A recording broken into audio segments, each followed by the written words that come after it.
Natalie Graziano here, and I'm here to do a film review about a film that is unfairly judged. It's a film that I feel should get recognition and that isn't talked about, and one that not a lot of people actually like.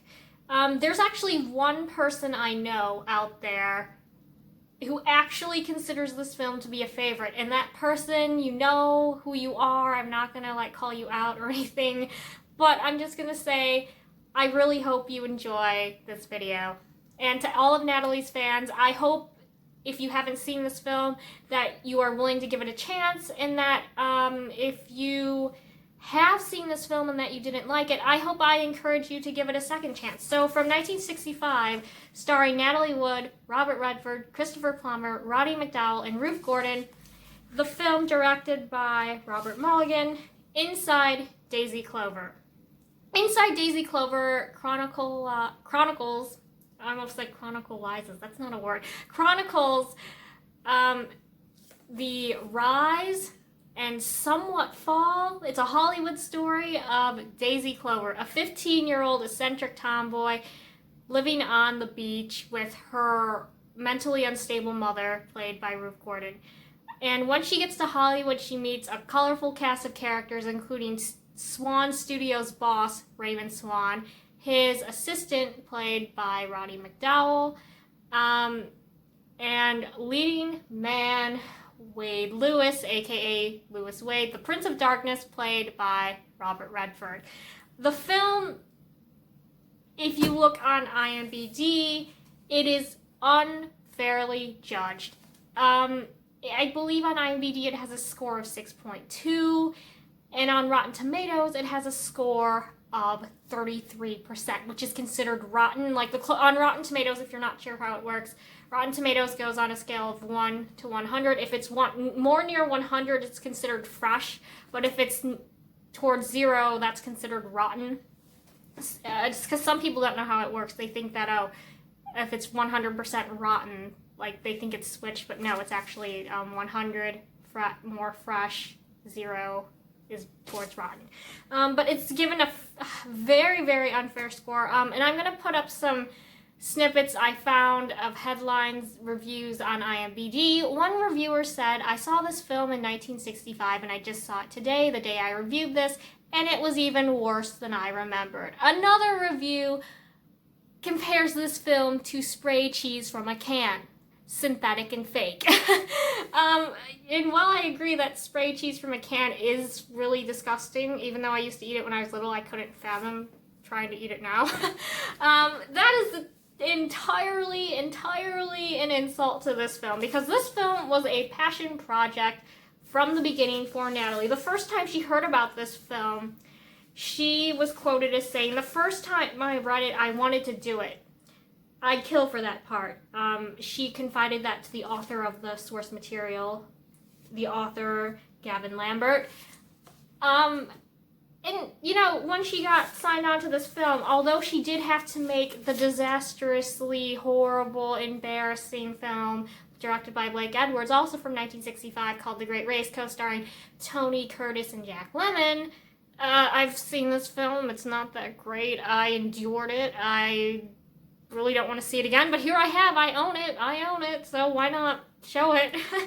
Even though she had to make that film, she knew that once she completed it, she was free to work on this film. The studio forced her to do The Great Race, and she had a miserable time doing it, and I'll say she tried her best. Every scene that she's in makes that movie bearable. If she wasn't in it, I wouldn't even have watched it. But once she got signed on to do Inside Daisy Clover, she had complete creative control. She had control of the director, the costume designer, her hair and makeup people, her co-star, her cameraman, her photographer. She was basically running the show. And to be that powerful on a project, especially back then, even though the studio system was dying, that's still so cool. Just when she started in Hollywood, she probably didn't even believe that one day she'd have the power to choose all that, but she did. So I don't want to, like, make this a spoiler video. I already brushed over the plot, and I think that I'll leave it at that. And I won't mention anything unless it's really poignant, but, here, what am I going to talk about? Oh, okay, so I'm just going to go into some interesting tidbits that I found about this film. In an interview for Turner Classic Movies, Natasha Gregson Wagner said that their family dog Penny, is featured in this film, which I think is so adorable. I love that. And once I found it out, I had to go back and watch the opening sequence again, and their dog Penny was so adorable. She looks so sweet. Here she is right here with Natalie. I got a screen cap. So adorable. I thought that was entirely sweet. And let's talk about a little bit about the characters. I'm sorry, I'm going to try to be organized about this, but I just wrote these down kind of randomly. But I'm going to try to make it a little bit structured. Jean Harlow and Marilyn Monroe actually have influences on this film. Like, I didn't really recognize it the first time I watched it, but the character of Daisy Clover, kind of somewhat based on Jean Harlow, and the fact that Jean Harlow, her marriage to Paul Byrne was quite controversial because Paul Byrne was suspected of being a closeted homosexual. Even though Jean Harlow insisted that she loved him, I'm not sure if that's because she felt guilty over him committing suicide or not, but Daisy's character and Robert Redford's character, Wade is known in this movie for being one of the first bisexual characters on film.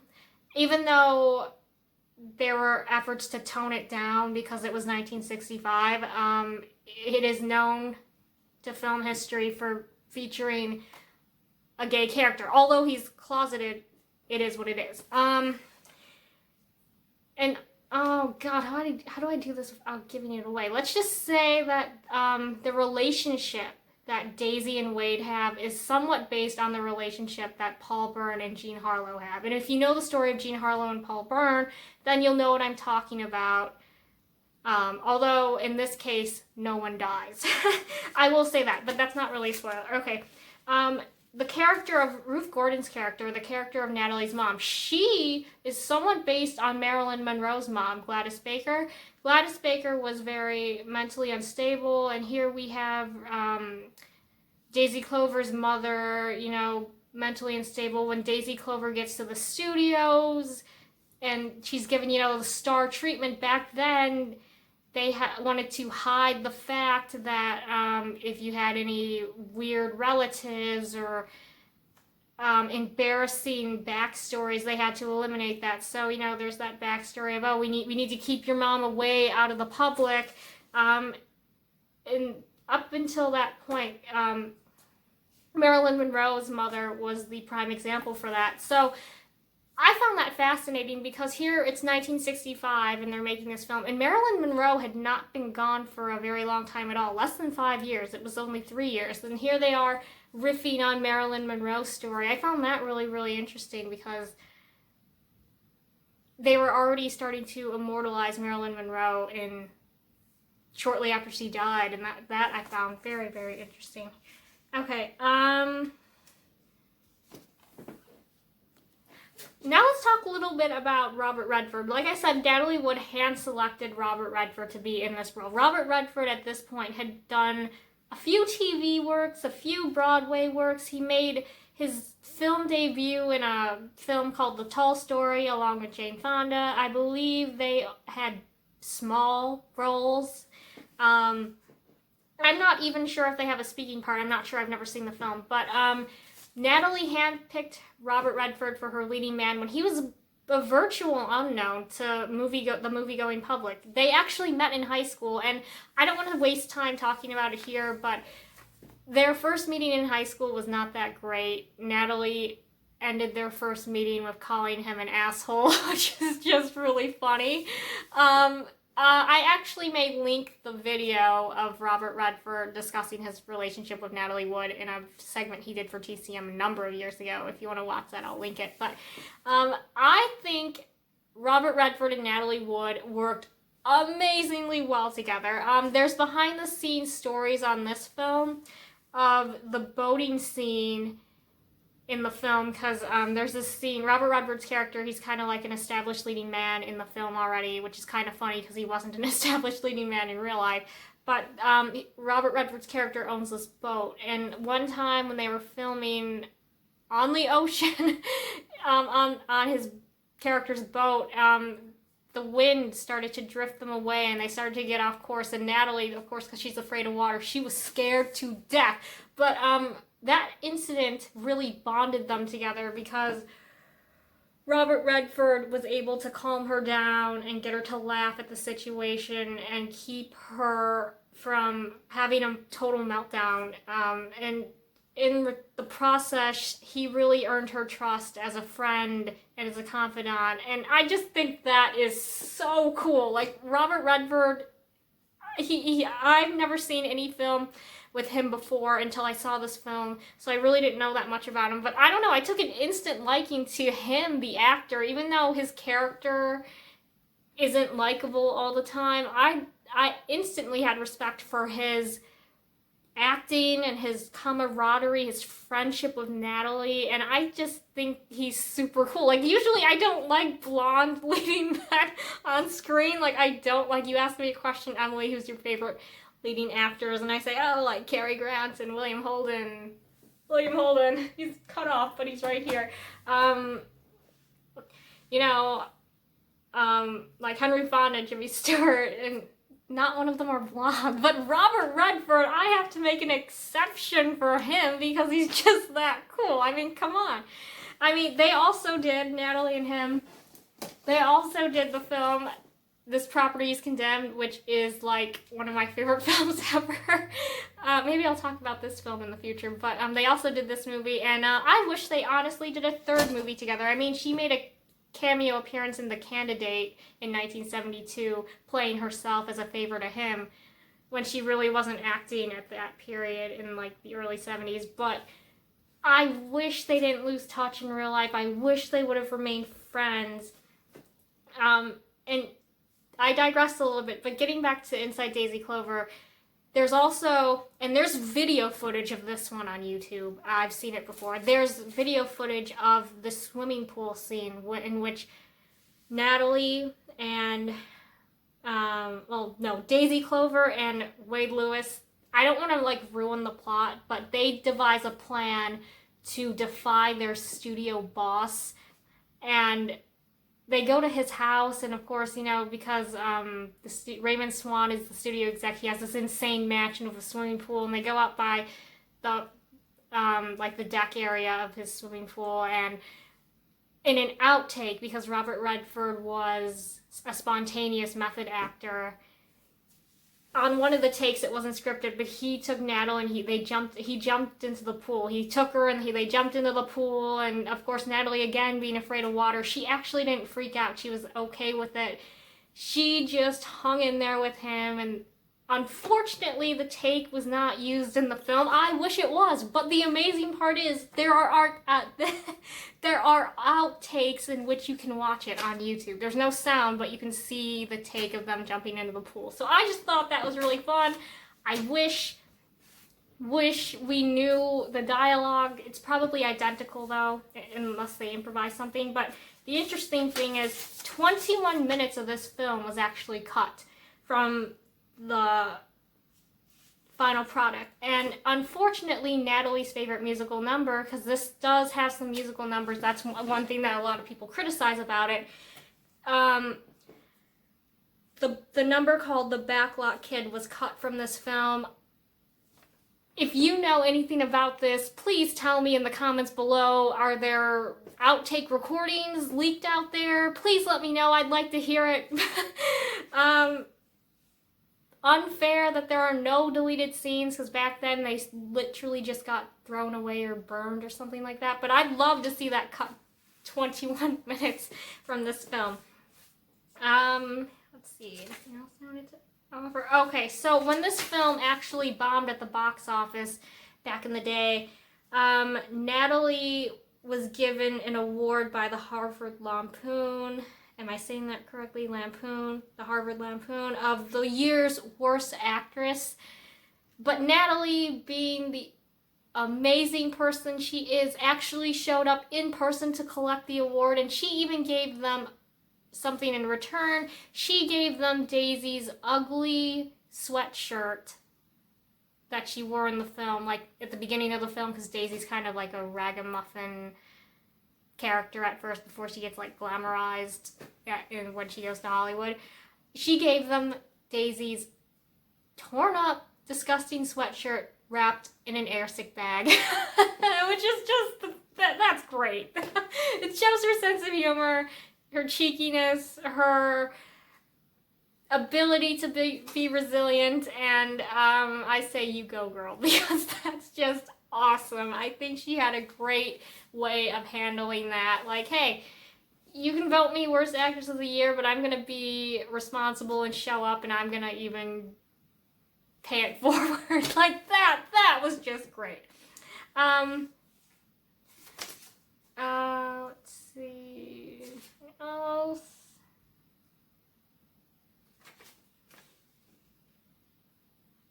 Okay, so like I said, I didn't want to give away too many spoilers, but I think this film is very interesting because of the parallels that it has to Natalie's real life. She went to Hollywood, made it big, and at some point started struggling to keep up her status. She was always beloved, but the movies that she was in, the roles that she was taking, it was a struggle to transition from child to teen star to young adult to adult throughout the course of her career. And she did, but it was a struggle. And I think this film definitely touches on the struggles of being of nobody to a superstar to being kind of yesterday's news. And I just think that aspect is something that drew Natalie to that part, because she said she knew that part. She was told that this character Daisy is like a weed. No one's tending to it. No one's trying to remove it, but the weed is just going to grow anyway, because naturally, by nature, weeds are unstoppable force. Kind of like Daisy Clover in the film. I don't want to give away... Oh, God, this is harder than I thought. I don't want to, give away anything. But I will say, Natalie gets to sing in this film, although it is not her own voice. When you listen to the Circus is a Wacky World number, it's not her voice. The only thing that she actually got to sing, here I wrote it down, is the opening verse of the You're Gonna Hear From Me number in the beginning of the film. That's it. That's all. I have no idea if the original demo tapes are out there. Again, if you know if they are out there, please let me know in the link in the comments below. But I just think that this film is extremely unfair because of maybe it's the pacing. I know I've heard this film be criticized for the 1930s look is too 1960s, like they didn't make it period appropriate enough. And I think that is just a product of its time, because you watch any film from like the 50s or 60s, the 40s, set in a previous time, and the costumes do not match up completely accurate. It's just the interpretation. It's a 1930s interpretation of what people believed it to be in the 1960s. And that alone is fascinating in itself. It's like, okay, this is what people in the 1960s thought the 1930s to be. Like, they were glamorizing it. And I think this film is so interesting because of the time period it was made. The studio system was basically dead and gone by 1965, and here we have a film about that period trying to recapture some of the magic of that era, when really it's exposing all of the flaws within the studio system. Again, I don't want to give away anything that happens because Daisy's character journey is just so fascinating. If she were a real person, they would have probably made a biopic about her. But yeah, I don't want to give that away. That would be me taking away that from you. And guys, I'm approaching the 20-minute mark here. I hope that within this 20 minutes I've convinced you to go out and watch this film, give it a second chance, maybe check it out, and watch it for yourself. I just believe it's extremely unfair that a film that was worked so hard, someone who put their heart and soul into the project, and then it gets panned critically and commercially. I don't think that's fair. And as a tribute to Natalie, I think you need to give it a chance. So, I'm Emily Graziano. I really hope I did this film justice. I'm sorry. I can get better at film reviews. I'm usually right for film reviews, but I hope you give it a chance. If anything, I would like it if you watch this video, maybe watch the film, come back and watch my review, and then give it another comment. If I can convince one person to watch the film, then I'm doing a good job. I want to thank you for watching this video, and I will see you next time. Maybe I'll talk about one of my other favorite Natalie Wood films, either film. I can talk about Love with the Proper Stranger, also from the same team of Polka and Mulligan, with Steve McQueen from 1963. This one's a great one. It is. It's underrated. And also their follow-up film, This Property is Condemned, also really great. This one is interesting because there's like... There is a theory about it, which I can't mention unless you watch the film, but there's a theory about it. I'll say that. But until then, I'll see you next time. Thank you for watching, and have a great day. Bye-bye.